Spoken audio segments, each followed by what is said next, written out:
中國如果將東風26、東風27還有鷹擊21這幾款大殺器提供給伊朗，美國航母確實是不敢靠近。這幾款的導彈快到沒有辦法去攔截，它都是會變軌的。所以你更難攔截美國航母。現在來講，就很少靠近第一島鏈附近了，態勢已經很明顯了。以色列一向採取的策略就是先發制人。在這種狀況下，如果說伊朗有個風吹草動，那以色列會不會就擦槍走火？觀眾朋友，今天我們要特別來關心在伊朗的戰情，尤其現在最新川普的放話要抹除掉整個伊朗哦。那麼伊朗現在則是喊出要聖戰，洲際彈道飛彈預估他說了可以飛到射程到紐約跟華盛頓，以色列的部分則是開始備戰7000枚的飛彈，中國大陸則是送出了它的超高音速的武器來壓境嗎？中東的開戰倒數，今天一起來做關心。3個火線話題，今天請來賓特別幫我們做解答的是，中國大陸這一波是真的會把它的武器，我們看到的是各種的飛彈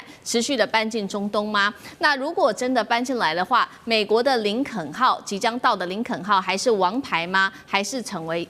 一個廢鐵呢？等一下我們會一起做軍武面的關注。再來看到是川普現在嘴巴上面喊的是要抹除伊朗，而且接下來就是林肯號也快要到中東地區了，他到底會不會按下一個開戰的關鍵呢？還是演一出嚇人的心理戰而已呢？這是第二個問題。最後今天也會來關心，當伊朗喊着要聖戰，以色列則是傳出要對伊朗打7000枚的飛彈，這一場仗可能從哪一個點會開始失控？是伊朗先出手，還是以色列會來先做清算？就這些議題，我們會一起的來做關心。好，趕快來看到這個是最新消息，中東戰事隨時引爆，因為川普已經說過，最快他很快就會下令對伊朗來做動手了。那麼我們來看到，只要能夠推翻伊朗政權，來自以色列的說法，我們願意承受來自伊朗700枚飛彈的轟炸，也在所不惜。確實，現在伊朗已經做好了這個完全戰爭的準備哦。伊朗現在說呢，正在為以色列的最後一戰做足了準備，這是來自於最高領袖哈米尼軍事顧問說的，並且警告了川普，只要你敢動伊朗的最高領袖哈米尼的話，那麼我們就等於是你在向整個伊斯蘭世界宣戰了。接下來伊朗就有可能做的反制是號召世界各地的伊斯蘭士兵上去，一起共同發起聖戰。我們要來看到除了在这個外交上面、政治面的喊話，在軍事上，伊朗也有所新動作了。目前來看到的是它的這個洲際彈道飛彈。伊朗在獲得了俄羅斯的批准之後，首度完成了射程高達10000公里的洲際彈道飛彈的試射。範圍是足以涵蓋在美國的紐約跟華盛頓的，這是來自於 X 賬號的最新報道。來看到美國國防部聽到這個消息之後，已經進入了高度的戒備，增調它的防空系統來到中東。另外一方面，我們要來看到中國大陸的武器現在又有什麼的新進展呢？最新消息我們要來看到的是来自於 X 的賬號，也特別做了一個分析，說中國大陸的各種高超音速巡航或者是滑翔飛彈在內已經逐漸的往伊朗這邊送過去。X 博主 War 也特別做爆料了，大陸近期伊朗收到了大陸的紅旗 9B 防空飛彈系統之外，還有至少16架的中國軍用運輸機直忙的奔往德黑蘭。而川普最新發文，他也說了，如果我真的如外界所說，你們要把我暗殺的話，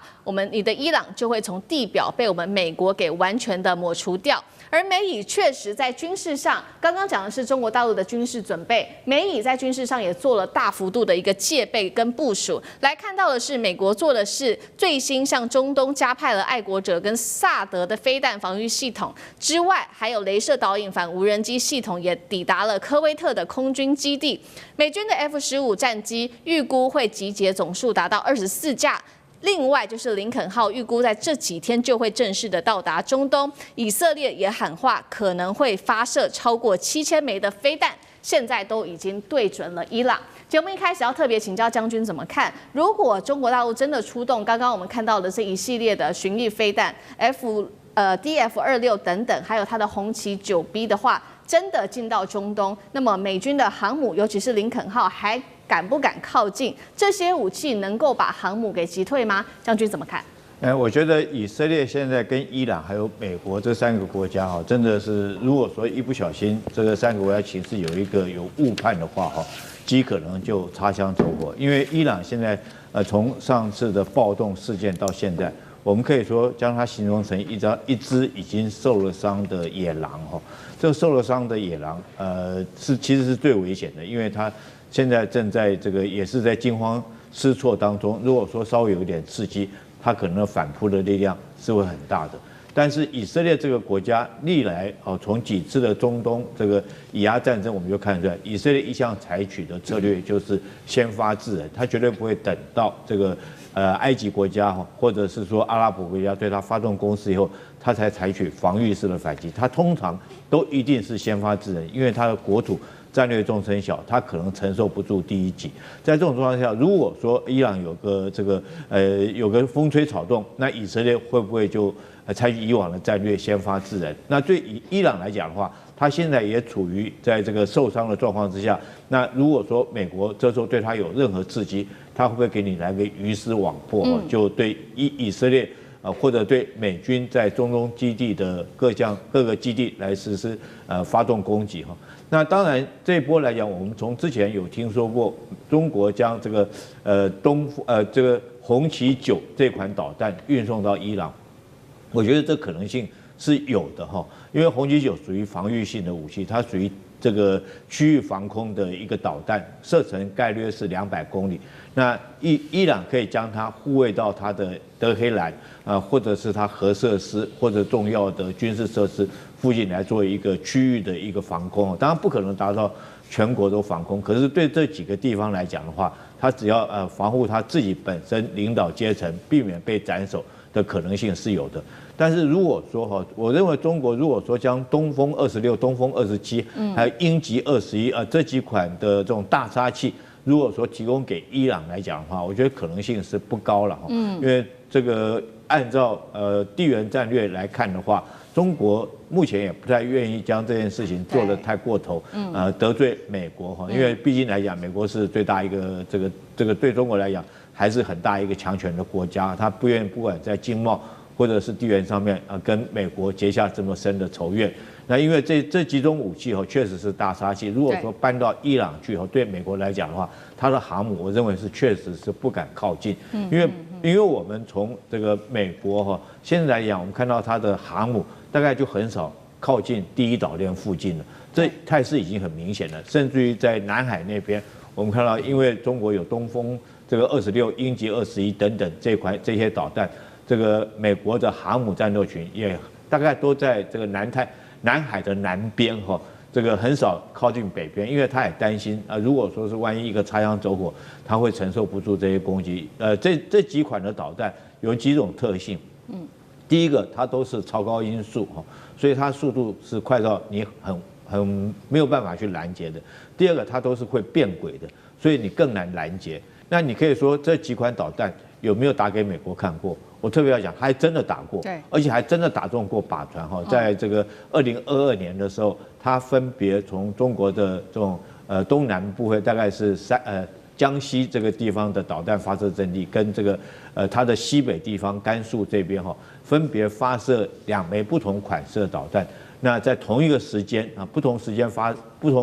不同地點發射，但是卻在同一個時間可以命中南海的靶船。所以這幾款大殺器，我想說中國大陸不是在吹牛的，它確實有這個能力。但是我覺得美國來講的話，它當然它不願意去賭這個。那在中國或許雙方還可以借着外交，借着高層通話來處理一些問題。那對伊朗來講，如果說是美國來講沒有辦法通話，那可能所要面臨的風險是很大的。可是我認為中國大陸大概不至於會將這幾款大殺器提供給伊朗。好，針對看起來中東戰事一觸即發，中國大陸或許看起來還是會特別的留一手，有一些的武器可能還是不願意提供給伊朗的。那另外一方面，川普呢，他最新我們要來看到美國又部署了哪一些武器？剛剛看到伊朗部署的武器，還有中國大陸給的武器之外，我們來看到美以現在做了什麼樣子的一個準備。這時候川普也喊話了，他說他有收到一些消息，說有可能暗殺他的消息，來自於伊朗的情報。他自己得到的情報。那他也說了，他已經下達命令了，一個密令，如果說他被暗殺的話，他就会把伊朗從地表上抹除掉。這是來自於川普的最新發言。那麼，美國跟以色列又祭出了哪一些武器部署好來做準備呢？我們請導播來 take 一下 CG， 包括了美國的官員自己證實的，像中東地區加派了愛國者跟薩德防空系統，還有剛剛講的反無人機系統 F-15戰機林肯號，還有以色列的7000枚飛彈。林肯號都快要到了，川普現在是準備開打了嗎？或者是說他還在等什麼？那伊朗說他有可能发动的這個聖戰，有沒有可能擴及成全球恐攻？賴老師怎麼看？首先我覺得川普講的那個他發的密令沒有意義了，因為他已經死了，因為他的前提是他如果被暗殺死了，那他已經有密令了，命令就會生效。問題是誰來執行？因為你要把伊朗從地球表面抹掉，你除了核彈以外，核戰沒有可能。那問題就是你繼任者范斯怎麼可能說對伊朗8800萬人發動核戰，去把這個8800萬人都殺光？這怎麼可能？而且伊朗旁邊周邊接近的國家，包括這個巴基斯坦、阿富汗、土耳其，他們都要受到核戰的這個影響波及，怎麼可能？這不太可能的事情。所以川普講那句話是空話，因為范斯即使接了代理總統，他也不會去執行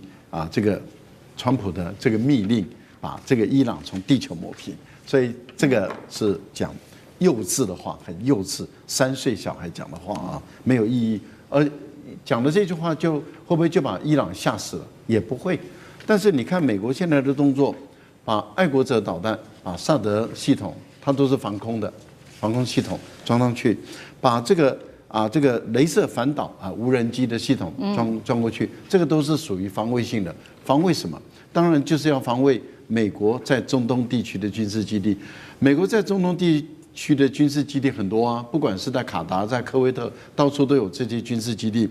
那問題就在於，因為伊朗已經證明他有能力很準確的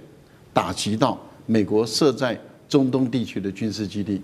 也就是不管是採用這種中程的精準式的超高音速的導彈，或者是採用無人機，都可以攻擊美國的軍事基地。這也就是為什麼川普要把這個防衛性的武器放到這邊來，所以這是防衛性的，不是攻擊性的。好，那我們來看看它的攻擊性的東西。您提到了有關於 F-15戰機向中東集結25架，美國去抓一個馬杜羅，一個人哦，跟他太太2個人，一男一女，就抓這個馬杜羅，他就要出動航母戰鬥群，而且是最先進的航母戰鬥群福特艦，然後出動多少戰機呢？150架的戰機，不是架次，是150架，包括 F-22，包括 F-35，包括 F-16，包括 F-18，包括空中預警機，還有包括電子干擾機，再加上無以勝數的空中這個無人機。你想想看，150架戰機浩浩蕩蕩的跑去了委內瑞拉，才抓2個人。你要用這些戰機，就要把160萬平方公里的伊朗，有8800萬人口，革命衛隊就已經將近20萬人，民兵還有60萬人的這個大軍，你說要用這一些一個林肯號航母戰鬥群，再加上這幾架戰機，然後就要對伊朗實施毀滅性的打擊，你不要，你姿態也擺認真一點，我就會覺得。川普，你認真一點，你真的認真一點。你在委內瑞拉你都搞這麼大陣仗的，你到伊朗這個擺這個陣仗沒有意義。那以色列說我用7000枚導彈打你，他這個是威脅性的。為什麼威脅？就是你不要打我，我沒有要打你，本來就是這個川普要打你，我還勸他不要打你，但是你不要打我，我沒有要打你，這代表什麼？代表。以色列只是說，如果你真的打我，我就7000枚導彈來伺候你。那這個還是威脅性，這代表什麼？以色列並不支持川普在這一次對伊朗所發動的戰爭。好，所以以色列先喊話啦，就是做一個防禦性。他說7000枚的導彈準備對準的是伊朗。那他也說了，你伊朗隨時打來700枚都沒關係，我們都做好準備了。有沒有可能現在看起來伊朗跟以色列誰會先發制人？委員又怎麼看？誰會先發制人啊？應該要看美國怎麼發制啊，跟以色列、伊朗實在是沒有什麼太大的關係。以色列能不能承受得住700枚到1000枚的彈道導彈的攻擊啊？這個以色列自己來盤算，大概攔截個80%左右，還有200多枚可能會擊中。那擊中的時候是擊中了重要的地方還是不重要的地方？上一次大概有1/10會擊中重要的地方，9%擊不中那個重要的地點啊。那這樣的一個攻擊，以色列要不要承受？這以色列自己盤算。那從美國來講，客觀的來說的話，現在美國攻擊伊朗幾乎是最好的時機。最好的時機，對哈，因為他戰略上不會去說我要消滅8000萬人啊，或者什麼革命衛隊，他戰略上只有2個，第一個把所有的這些伊朗的教士集團的頭大概50個全部鏟除，有沒有這個能力？要看到中央情報局的情報準不準啊？如果像珍珠黨的話，那準得不得了，那是50個教士集團頭子可能一夜之間從地球上消失，這政權都改變了。第二個革命衛隊大概就50個頭。這50個頭如果一夜之間被消失，像那個敘利亞民兵一樣，那就解決了。所以看他到底情報有多準，如果情報不準的話，那可能還要來個第2次、第3次哦，那就有的精彩了哈。所以他的戰略目的就是一方面，如果防衛以色列被擊中的幾率不要太高，防衛美國的軍事基地被擊中的幾率不要太高啊。那伊朗當然有很多的飛彈導彈，可是大家不要把它看得太厲害，為什麼？因為打以色列的彈道導彈哈，它基本上是所謂的液態燃料，液態燃料很討厭，加油啊，加燃料要加個1-2個小時才能夠發射，它不是固態拉出來馬上能夠發射，這一點是它的短板哈，所以液態的比較容易偵測哈。那上一次攻擊以色列的時候，基本上美軍跟英軍沒有出手，沒有空中攔截，所以才比較容易打得中，而且量很大。以色列超出以色列所囤的導彈的數量，那如果以色列真的有7000枚對700枚，不要以色列那場謠，要說我就幹了，為什麼？因為目的是不是要消滅伊朗，目的要鏟除教士政權。這個教士政權的滿清末年了，坦白講撐不下去了，撐不下去了。那至於剛才栗將軍有提到說中國會不會介入，不會的啦。中國沒那麼笨啊，就扶持一個滿清末年的王朝，絕對不可能嘛。何況那些武器都要中國自己去操作。那你去得罪美國，那是中國有本事啊，連台灣都不敢這樣打了，還敢去幫伊朗打？不是我笑他，對不对？所以我就講過，在台灣都不敢打，怎麼可能去幫伊朗打？不可能。好，觀眾朋友，今天節目一開始，我們要持續的關心到中東的戰事，因為現在看起來是即將要開打的前夕了嗎？中國大陸跟美國的軍事武器是已經全部逐漸的投入到這個在中東附近的戰場了嗎？今天會一起的來做關心，尤其現在要看到的是中國大陸強勢的他的強援抵達了伊朗，以色列只是慌張急求川普來突襲開戰，24架的 F-15E 已經急奔中東了。中美軍武巔峰對決，難道真的要開打了嗎？今天會一起做解讀3個火線話題。今天請來賓幫我們來特別看，包括了現在特別提到的 LexX 上面的這個報道，上面寫說呢，16架的中國軍機已經急奔德黑蘭了，包括紅旗9B疑似也到位了。這個到底是軍事援助，還是等於是中國大陸？難道會真的默默的下場嗎？難道中東會出現第3股勢力嗎？美國在這個情況之下，還能當作是沒有看到嗎？第二件事情是，伊朗在最近幾天高調的放話說，他們已經成功試射了洲際彈道飛彈，而且可以打到美國本土的。這是真的嗎？還是一種心理戰呢？美以會不會因為這句話而被迫提前動手呢？美以還在等什麼？最後來關心到的是，以色列也放話，他寧可承受來自於伊朗的700枚飛彈，也要推翻伊朗政權。這一種極限的挑戰，會不會迫使中國大陸跟俄羅斯也介入在中東戰事當中？今天就這些議題，我們都會一起的來做分析。中東現在火藥味一觸即發，伊朗難道真的不再被孤立，有了中國大陸甚至俄羅斯的幫忙嗎？正在悄悄的接收中國的軍火嗎？這是來自於 X 博主 War 上面特別做了一個爆料，說伊朗近期收到了大陸制紅旗9B的防空飛彈系統，並且在過去56小時內，至少16架中國軍用運輸機已經直奔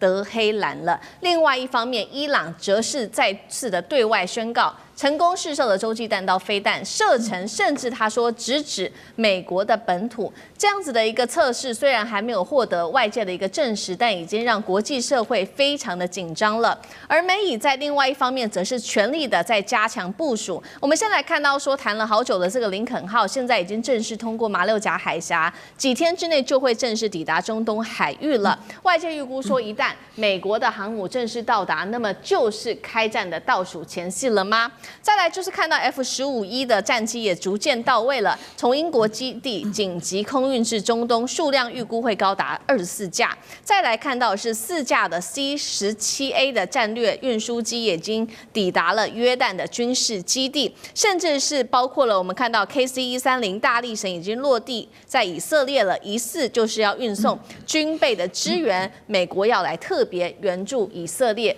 而此刻我們來看到以色列的防長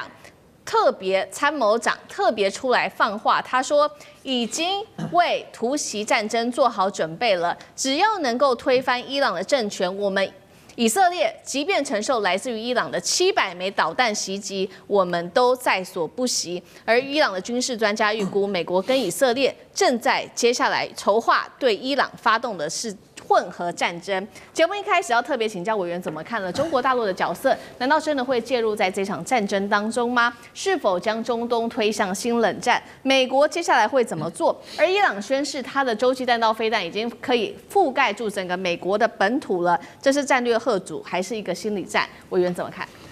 對，我想在伊朗的這個情勢的變化當中哦，看到這個來自於北京政府的一些操作，其實不難可以理解到。我覺得中國大陸也好，俄羅斯也好，他們已經看懂了川普在全球下的這盤大棋，真正的目標就是劍指中俄嘛。所以其實我們熟悉中國歷史就知道，說當年戰國時期，秦國那個時候要一統六國，他採取什麼策略？他就採取遠交近攻啊，就是對於我沒有辦法處理的，對於力量過於強大的，我就對他示好，跟他交朋友。然後呢，我麻痹他。我讓他在溫水煮青蛙的過程當中，我不斷的剪除他旁邊的羽翼，然後我把我周邊能夠攻下來的我都攻了。那等我把我自己的這個力量鞏固好之後，我再揮軍向這個原本我的朋友，我就來開始面對他們了。所以你看到川普在處理委內瑞拉、處理伊朗、處理這個格陵蘭，川普幾乎沒有毫不諱言的在講的。目標幾乎都是劍指中國跟俄羅斯嘛，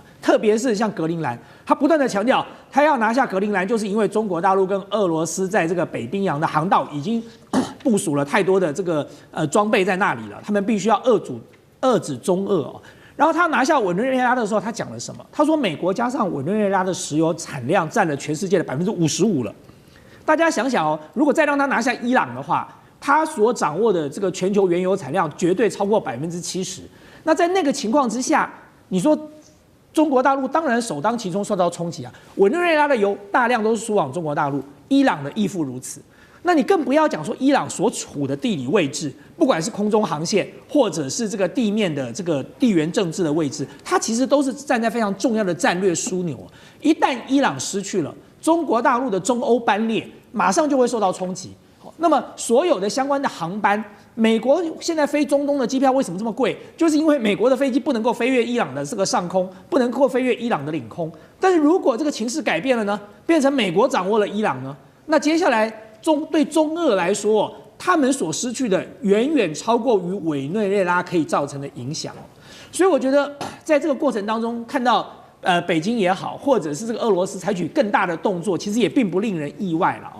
那你說美國這個時候要不要動手？美國早就動手啦。我們不要講別的，就是在過去這段時間，所有的伊朗的抗爭行為都是 CIA 幹的。就是我2020年在幫韓國瑜打總統大選的時候，香港莫名其妙就來一個反送中了。等到蔡英文當選了，就不反送中了。所以呢，香港最近的審判都已經出爐了。這個背後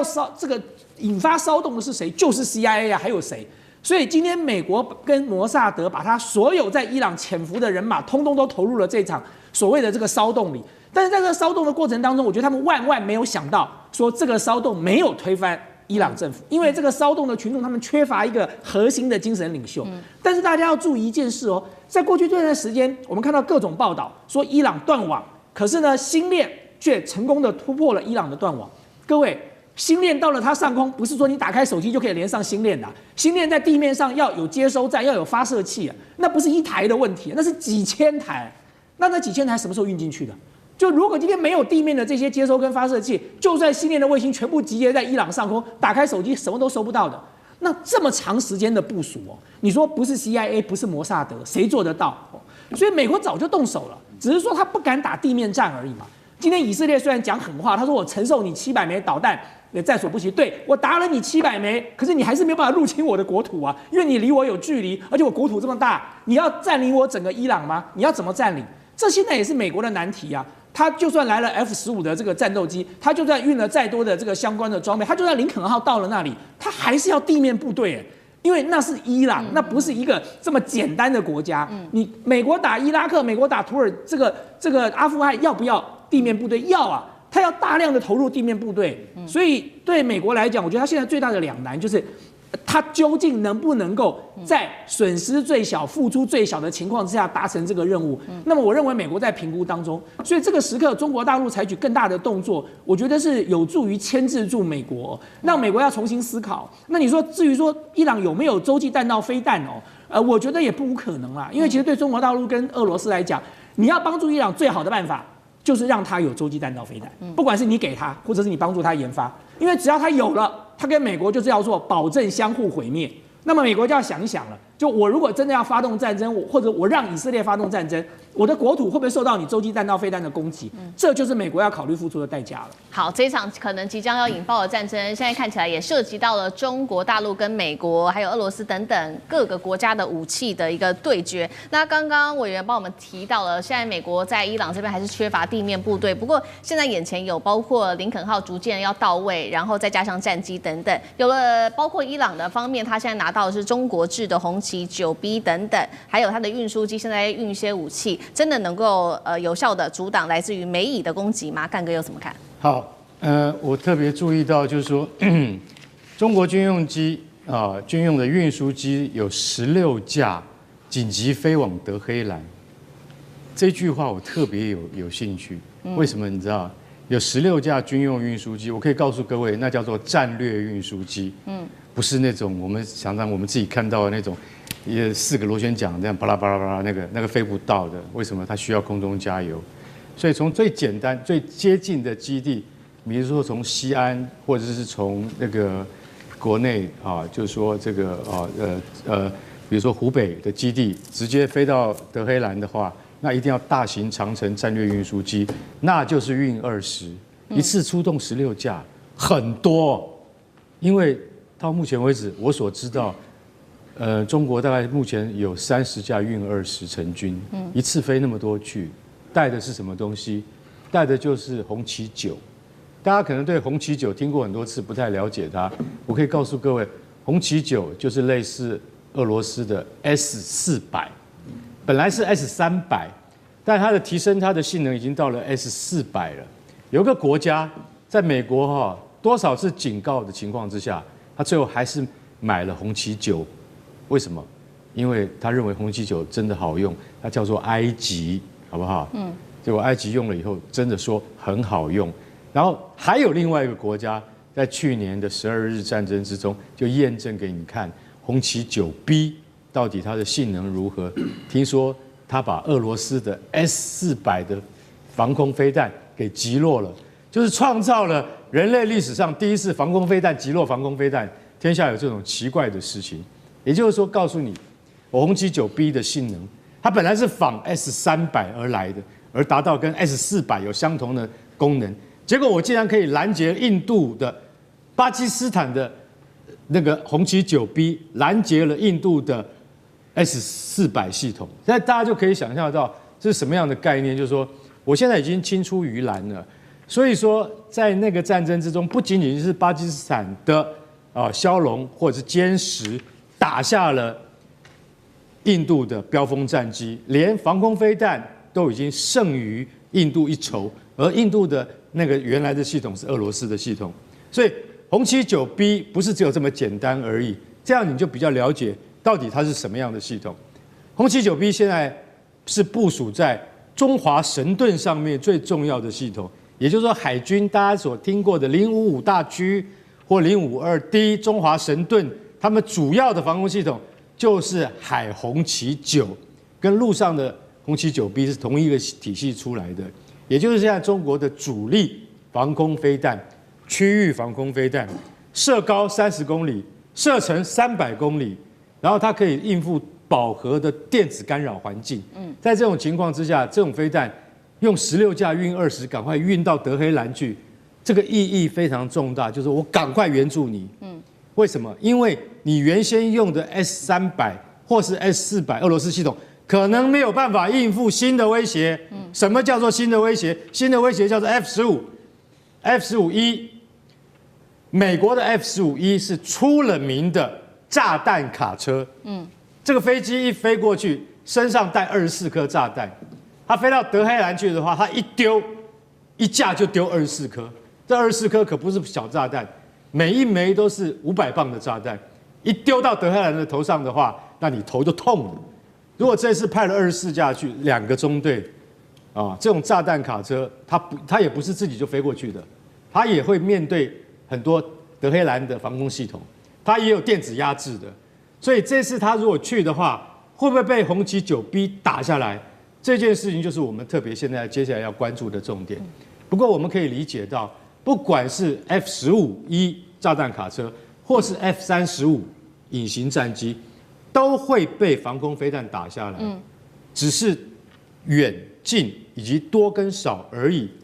只要你第一次進去我攔不到，第二次你一定會被我攔到。這個就是什麼？這個就是戰爭的一種藝術，就是說我們都是處於在時代尖端的系統。如果今天中國已經緊急運送了紅旗9B 到德黑蘭去，那現在 F-15E 真的跑進來要空襲德黑蘭的時候，紅旗9B 抓得到抓不到？剛開始也許抓不到，但你來第二次，我一定抓得到。就像巴基斯坦抓得到印度是一樣的道理。所以我大概簡單講到這邊，就是說，如果美國跟以色列要聯合進行空襲行動的話，碰到中國的紅旗9B，可能要特別小心一點的。好，現在不管是美國的或者是來自於中國大陸的武器，都已經急忙的送到了伊朗這邊去。那另外一方面，以色列他也直接喊話，這是他的參謀長，國防參謀長直接說，寧願承受700枚導彈襲擊，也要推翻伊朗政權。中俄在這個時候會介入嗎？苑老師怎麼看？我們一般人呢，對於這個以色列的這個抵禦能力啊，就是說有一種顧慮，就是說以色列在前一陣子，就是2025年6月份的時候，挨了伊朗的導彈啊，非常多，上百顆的導彈以後呢，覺得大家都看到那個驚心，就是觸目驚心的那些畫面了哈，就覺得以色列這裡被炸，那裡被炸哈。但是實際上的話呢，我告訴大家，就是說以色列本身呢，現在是基於3個理由啊，它是對於這個伊朗的話呢，是非要動手不可，所以他的參謀總長扎米爾啊，他的表現的態度非常強悍，而且以色列從以色列已經打了2年多了哈，這個以色列現在沒有停的意思，就想要畢其功於一役啊，要把伊朗收拾掉。有3個理由是非常重要的，就是說伊朗本身來講的話呢，就是以色列會攻打伊朗的主要理由就是以色列注意到伊朗的核能的提煉的整個過程並沒有被川普摧毀掉。這是大家現在都已經知道的事情，而且以色列的話呢，非常非常擔心伊朗擁有核武器。一旦伊朗擁有核武器，再加上飛彈、導彈的話呢，它一定會對以色列發射。這以色列這樣認為啊，實際上的話呢，也可能是對的。然後第二個的話呢，就是說伊朗的帶頭呢打代理人戰爭呢，那個叫抵抗之狐啊。那麼現在的話呢，整個基本上只剩下伊朗了。其他的話呢，從哈馬斯開始到這個也門的胡塞武裝啊，到這個敘利亞呀，到什麼所有原來支持伊朗或是說伊朗拿錢在支持的代理人戰爭的話，現在都被以色列打垮。所以以色列現在就是說要把伊朗的借這個機會呢，就把它真正的打垮一下啊。所以說那個第3點原因的話呢，就是以色列認為是機會難能可待。這個機會的話呢是2方面，一個是川普在當總統，另外一個的話呢就是伊朗前一陣子的話呢鬧得很厲害，伊朗鬧的原因啊，除了顏色革命的因素以外呢，還有一個是通貨膨脹的問題。現在的話，1個美元可以換到伊朗的錢了140萬呢，140萬。所以伊朗人的生活當中的話呢，普遍來講是不滿意的。不滿意呢，那以色列呢，前一陣子呢，突然表現得出奇安靜。就是基本上是在搞內部的這種聯絡啦，啊，那個摩薩德就開始動作。所以說這3個原因合起來的話呢，對以色列來講的話呢，只要我能夠抗得住第一波、第二波的導彈攻擊的話呢，能夠借這個機會讓伊朗什麼呢？不一定要讓它消滅，也不一定要佔領它，就要讓它亂，3個亂。啊，所以說它就夠了，以色列就夠了。所以說在這種情況下，我覺得中東的戰爭是一觸即發的。觀眾朋友，今天特別要來關心到中東的情勢，尤其現在戰事絕對是一觸即發的。中國大陸這一回有祭出了它的紅旗，在伊朗會現身嗎？另外，美國的 B-52則是路被封死了，再加上美國它要出動它的航母前往中東地區，中東戰火現在在看誰會開啟第一槍。今天3個火線話題，我們會請來賓特別幫我們做解答。首先，我們來看到的是，送進伊朗的除了有紅旗，來自於大陸的紅旗飛彈之外，還有米格29。那麼以色列的戰機的部分也是隨時做待命了，可能隨時都會開火。在此刻，最新消息在今天接近中午，我們收到的最新消息是來自於北韓的放話，如果伊朗遭到襲擊，將會派兵參戰。那納坦雅胡也反嗆伊朗說，如果你敢錯的話，我不排除針對平壤進行攻擊。這一套我們今天會來關注的是來自於中伊朝的防空空戰加援兵組合，真的能夠擋住以色列嗎？接下來關心到的是另外2個國家。包括了中國大陸跟印尼，現在擋住了在南海跟馬六甲這邊的軍事航線，是告訴美國說，你的 B-2 轟炸機如果敢來打伊朗，我就讓你不好過嗎？第3點，我們今天也會來關心到的是美國的航母，剛剛說了往伊朗的方向前進，還有它的其他武器也都準備到位了，打擊清單都列好了，川普什麼時候可能進行攻擊呢？今天就這些議題，我們都會一起的來做討論。好，先來關心到的是最新消息，現在尤其在空中很緊張，以色列的戰機在北部的空域被發現到密集的升空做巡航，進入隨時都會可能開火的一個實戰了。伊朗方面剛剛說的，出動了米格29戰機，雙方現在呢在空中對峙，火藥味非常的濃厚。而此刻大陸則是派了運輸機前往伊朗，疑似好像是裡面放的是紅旗系列的導彈，這個戰力到底對於以色列來說會有多大的威脅呢？接下來我們要來看到的是，包括了中國跟印尼，現在也聯手封住了這邊的地區，行經馬六甲、南海前往中東的路線，試圖封鎖美軍的 B-52轟炸機經過這個地方。印尼現在最新規劃還會再採購40架的巴基斯坦制的這個是雷電的一個戰鬥機，加強它在空中領域的一個防空系統。那麼伊朗現在真的是非常的緊張，最新消息它已經暫時關閉所有的領空了，大量的民航機也因此被迫改道。而過去統計只有少數，也就是2班的航班仍然獲准經過在伊朗的上空。伊朗也最新授權了他們的部門說，如果在接下來的時間裡面看到沒有識別的飛機，一律會視為敵機，是可以立刻對這一些飛機開火的。剛剛提到的北韓也最新消息傳出來，是 X 博主說的。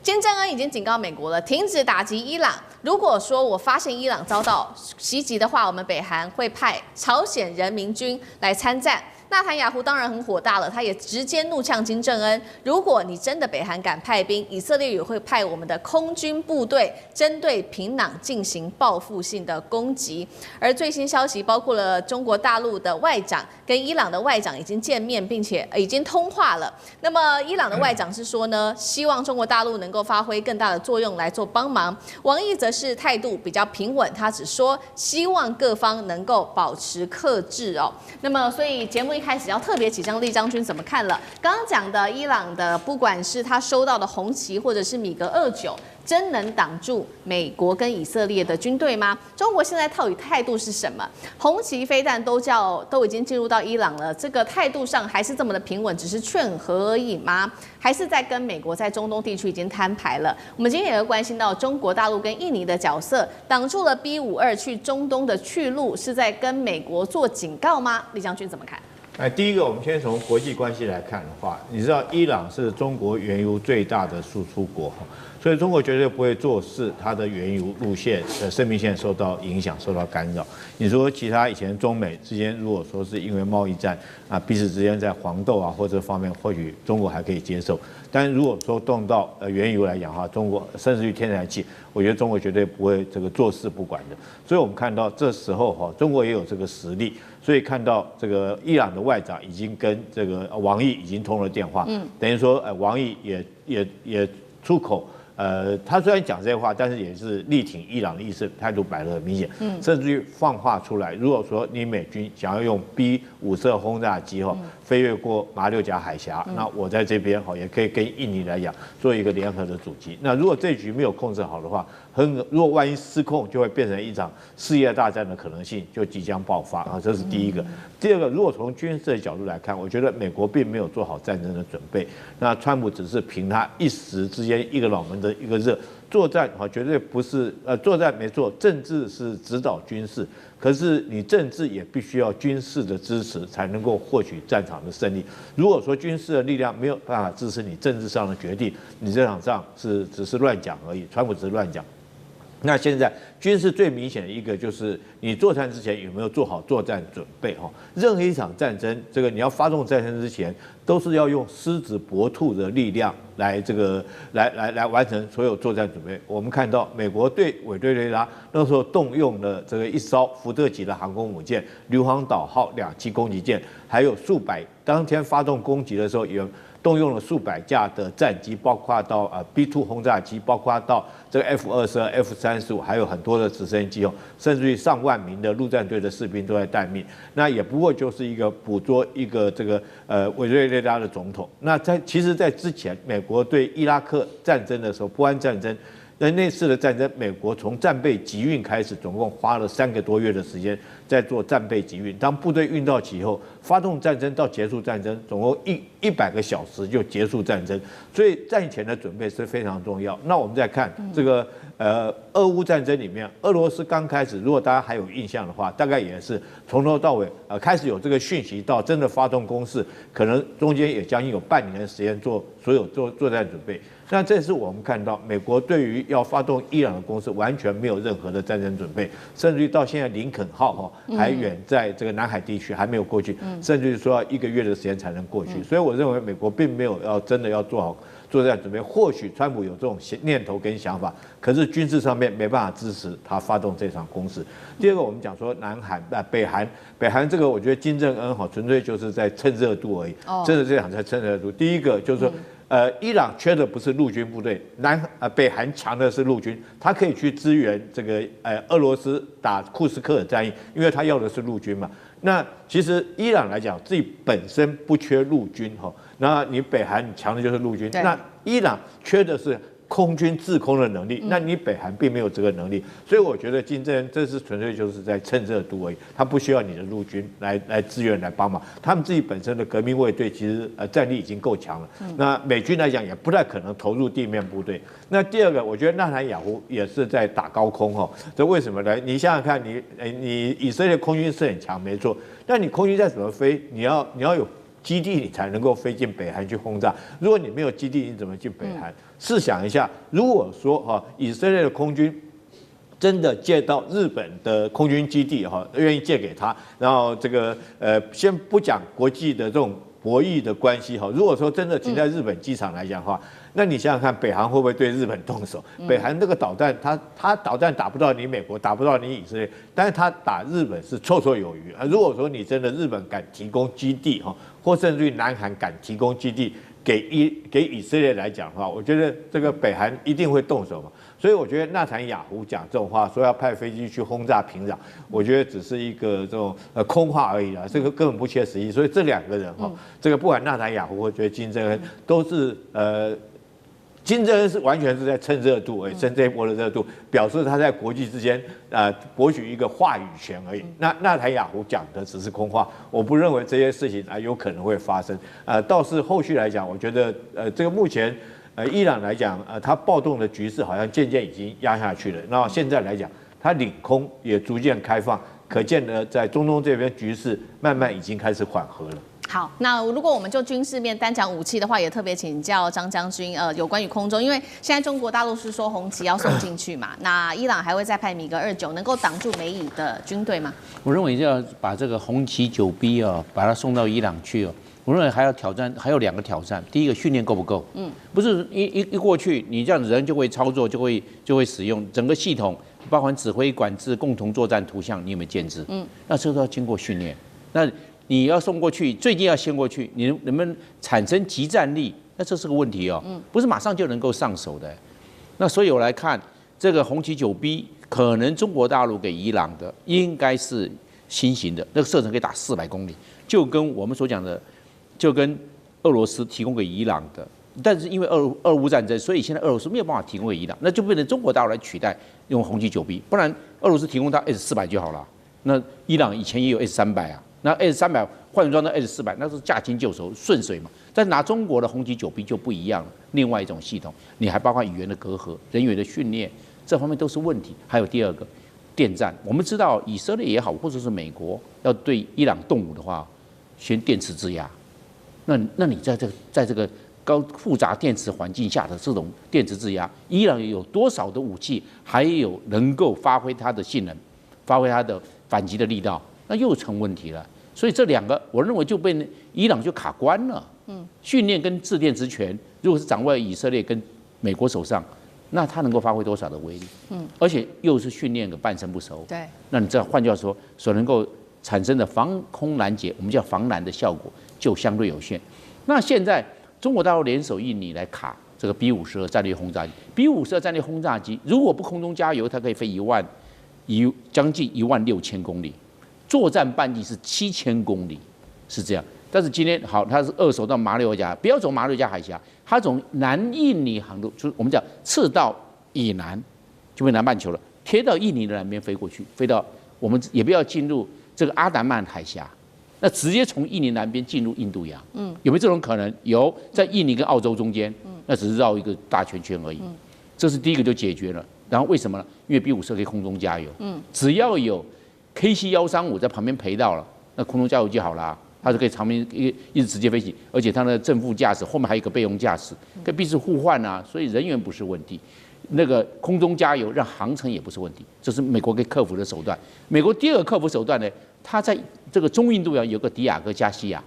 它可以進駐到迪亞哥加西亞。美國的 KC-135、RC-135，還有美國的西腰拐的空中霸王的運輸機，還有美國的 B2 幽靈轟炸機，都曾經進入到比亞哥加，先前進到比亞哥加西亞。這第二個解決方案嘛，我一前進到那地方，從那個地方起飛去轟炸伊朗就可以了，不一定要從亞洲過去。這是第二個解決方案。那第三個解決方案，他不要從亞洲過去，他從歐洲過去。在川普在第一任任期的時候啊，他直接從美國本土穿過大西洋，直接進入伊朗上空做威懾，他派2架 B52過去，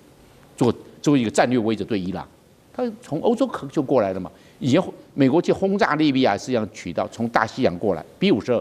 還有那個 BF111就是這樣啊，大家現在很簡單，穿越地中海進入，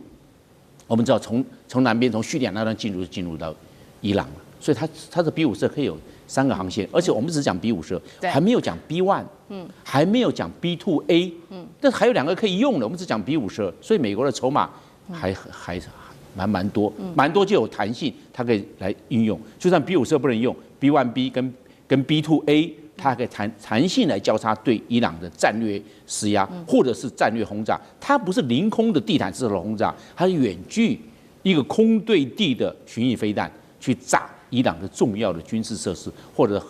核提煉廠，是這個樣。所以他認為美國可以在這方面的克服。那當然，這個伊朗經過這些方面的。就從去年的6月23號整補到現在啊，是有一段時間有局部的戰力，但來看還沒有形成總體戰力。這個是這個以色列跟美國可以趁這個時候對伊朗下手所要考量的，對美以有利的因素。好，我們對美以還有什麼有利的因素？等一下我們持續來看。那剛剛整理出來是有關於伊朗的戰力，還有在中國大陸跟俄羅斯部分的武器的協助之下有的戰力。我們來看到美國手上還有哪一些牌？因為呢，川普他要再放話了，他說不排除要做軍事行動。CNN 現在引述了多名的軍事分析師，認為說美國接下來可能打的軍事清單有幾個重要的地點，一共是4個地方。第一個是軍警指揮控制中心，第二個是有關於伊朗高層他們所住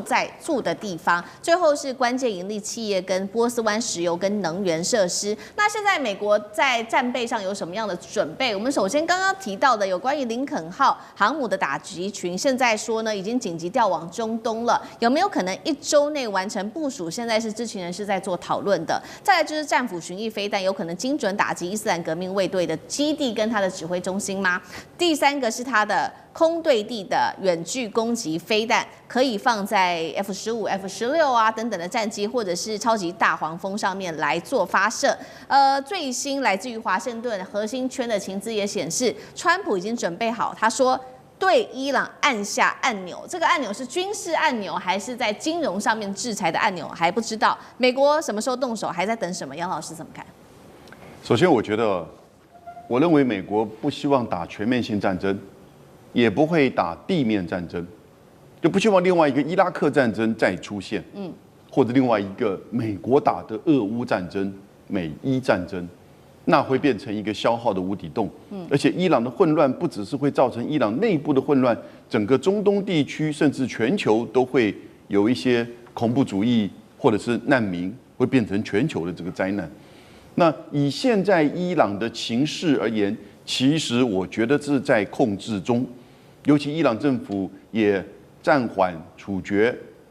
他們逮捕的一些抗議分子。那這些人其實，在過程當中是採取激烈的手段攻擊政府的大樓，可是他停止就是執行，因為法院立即判了死刑，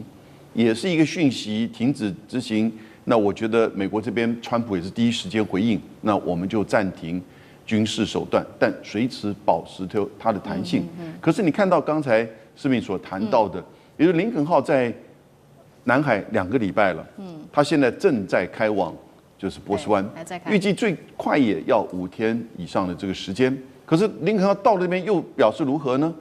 你接下來就可能會採取就是說打擊飛彈或者是飛機的這種定點的打擊。剛才提到了幾個地點，尤其是像是原油設施、核子設施，或者是軍事這個設施，或者是城鎮或者是這些高階軍官或者是宗教那個最高領袖所住在的地方。那核子設施其實大概打過一遍了，那原油設施打下去，其實也會造成油價的這個影響跟衝擊。那軍事設施的話呢，其實你如果打了之後，你沒有在地面上或者是其他的後續，其實那個成效有限。因此，它如果不是用全面戰爭或地面戰爭，多半都是一種警告性，然後呢，要求伊朗方面可能要對抗議不要採取太過激烈的這種壓制手段。那可是另外一方面，他也沒有想法要去做一個 regime change，也就是要把這整個神權政府就是哈梅尼政府給拉下台。那因為現在的情勢在緩和當中，同時中國大陸也在進行了交涉。對中國大陸而言，中國中亞到中東地區其實是它地緣政治上一定要顧及的所在。不再像是以前比較發生重大事件的時候呢，往往維持的觀望。但這個關注呢，不會是軍事的，而是比較是外交層面的。所以外交層面，你看到過去伊朗跟沙特之間的和解建交，都是中國大陸在推動。那這一次呢，可能就是在周邊的國家給予伊朗外交上的支持。當然，也同時希望伊朗政府在處理內部的抗議事件的時候，不要過於激烈。內部至於你將來自己如何面對改革，甚至這個最高領袖他已經87歲，健康不好，如何交棒，這是伊朗人自己的問題。但是過程當中，伊朗自己大概也知道，你如果要撐過這一段時間，以避免美國的攻擊或者是整個內部抗議持續擴大，你要面對你自己的問題。不過要警惕有一點提醒大家的是，過去以色列他不會放過這個好時機的，所以現在在國際賭盤上已經在開盤，就是1月31號以前，以色列會不會先制攻擊伊朗？過去發生過好幾次啊。對。然後呢，當以色列攻擊的時候，伊朗還擊，然後這個事情就變成越來越擴大，然後美國就被進一步的捲進來。所以目前為止，我覺得是比較川普在放話，當然也有一點在遮掩他在委內瑞拉那種無法無天的行為，也有一點在表現出他美國的軍力的強大，他接下來要拿格陵蘭，哦，所以伊朗的問題我們要看持續的觀察。那我覺得中國大陸外交的這個交涉的這個角色跟成效哈，應該很快就會看到。伊朗雖然去年呢在跟以色列的對轟中消耗了700枚的飛彈，不過呢他們在美軍的估計下，可能還擁有3000枚以上的各類飛彈，其中就包含了這個法塔赫的超高音速飛彈啦、流星3型的彈道飛彈等等，而且射程呢是可以覆蓋到2000公里的，整個中東都在射程範圍之內。而且日前完成了這個試射啊，有這個高達10000公里的洲際飛彈哦，也是試射成功的，可以直接威脅到美國的本土哦，這個大家伙。那我們都知道呢，另外中國大陸還有俄羅斯也都對伊朗有一些飛彈的資源，我相信這也是美軍所忌憚的。那好，我們都知道现在美軍很積極在部署它的 Golden Dome 它的機瓊系統，但是在機瓊系統都還沒有建制完成的時候，如果這個時候像這位伊朗發言人警告的，你打我就讓你美國陷入一片火海，防禦上做得到嗎？美軍可以防得了這個伊朗最可能的反擊手段大概是什麼？來，將軍。我們講了这個美國雖然擬了2套攻擊伊朗方案，第一個是有限打擊，我認為有限打擊它沒有效，在去年6月份已經證明過了嘛。美國跟以色列來講，對伊朗這個持續的空襲了12天，但是雖然說是也可以稱之為有限打擊了，但是它現在一樣依然又壯大起來了，所以有限打擊是沒有效的。第二個來講，決定性的打擊，我覺得它做不到。為什麼美國做不到呢？因為如果說你沒有地面部隊進去，那你根本做不到。你光想要靠空中的力量屈服敵人的意志，或許對一些國家你可以做得到，但對伊朗這個國家，你光靠空襲是屈服不了他的意志的，因為他有很強烈的這個宗教的思想在裡面那如果說你沒有這個地面部隊進去，做不到。那這一次來講，我們看到伊朗準備了大量的導彈。美國跟以色列到現在為止，他們的戰略觀念還是傳統的空中的空襲制空作戰，或者是地面的武力攻勢作戰。所以我們看到美國跟以色列來講，都有強大的空中以及地面攻擊的力量。但是伊朗這一次給我們示範一次什麼叫做導彈作戰，我稱之為也是一種不對稱的作戰。它雖然說它沒有很強的空中武力。水面的艦艇或者是地面的作戰武力，可是它有很強大的一個導彈，那你也可以稱之為一個就是不對稱的作戰，它一樣可以對以色列這個距離1000多公里以外的國家來用導彈來實施攻擊。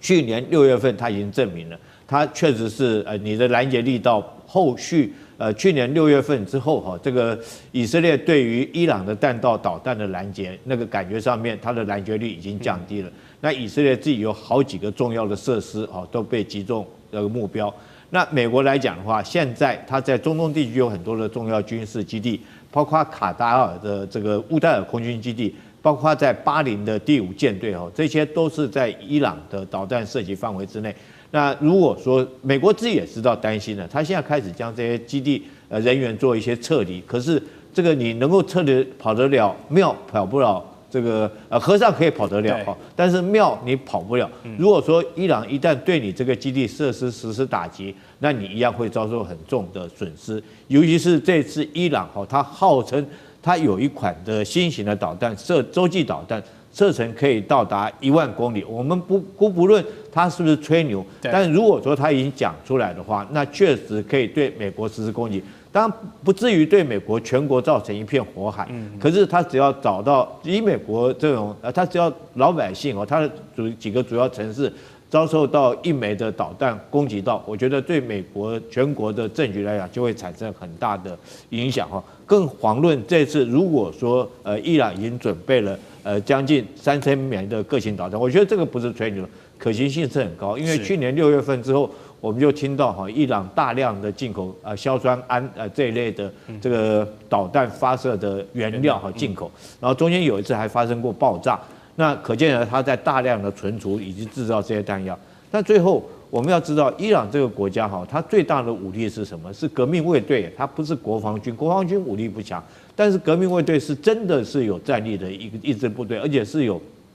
宗教思想的一支部隊。那如果說你貿然跟伊朗開戰，你第一次沒有辦法將它這個實施斬首定點清除之後，那後續來講，那會不會他跟你來一個魚死網破？他這所有導彈一股腦的往以色列砸過去，往你美國在中東的基地砸過去，那當然會對美國跟以色列造成很大影響。大家不要忽略了，這次以色列納坦雅胡已經做好這種心理準備，他準備承受住700枚的導彈的攻擊所以說納坦雅胡自己也心知肚明，如果這把火打起來的話，以色列勢必會遭受到將近700枚的導彈攻擊。那當納坦雅胡是說，我就算我承受700枚的這個巨大的損失，可是如果可以將這個哈米內伊這個宗教政權鏟除來，他覺得還是划得來，所以從他以上講這些話，你就知道以色列如果這場仗一打起來，他一定會遭受到攻擊。當然，只是說如果說你以色列承受住700枚的導彈攻擊，那後續的可能就不只是軍事上的問題了，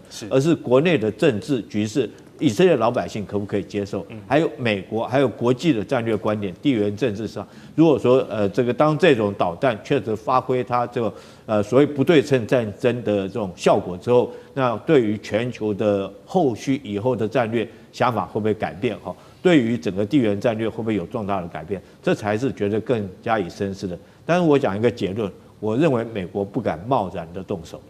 還是不太貿然動手，因為美國如果真的對伊朗打下去了，在中東最重要的盟友以色列呢，可能就要先挨打。不過，總理納坦雅胡也已經做好壯士斷腕的決定了，說我願意承受700枚這個飛彈的攻勢，但是如果可以把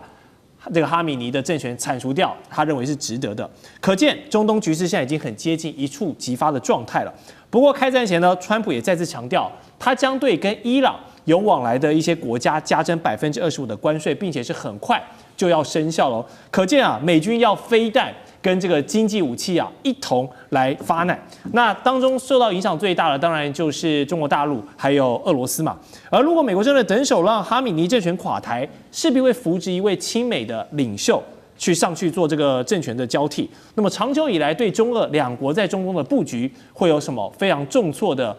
嚴重性嗎？還有這麼多年來，伊朗人民已經習慣這樣政教合一、這樣神權政治的哈米尼式的這樣的洗禮呢？如果這個時候伊朗社會的最大群體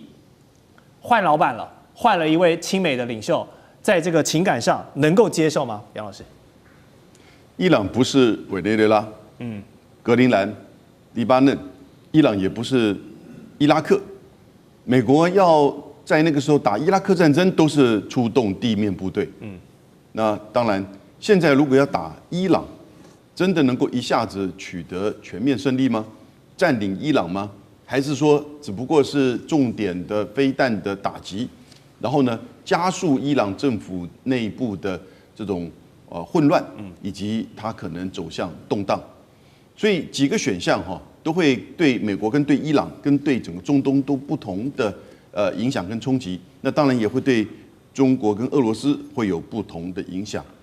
如果說伊朗能夠抗拒了美國幾次轟炸，其實有點像是延續過去幾波的這種情況。那內部的這種就是說那種壓力鍋會更加的悶燒。那這個東西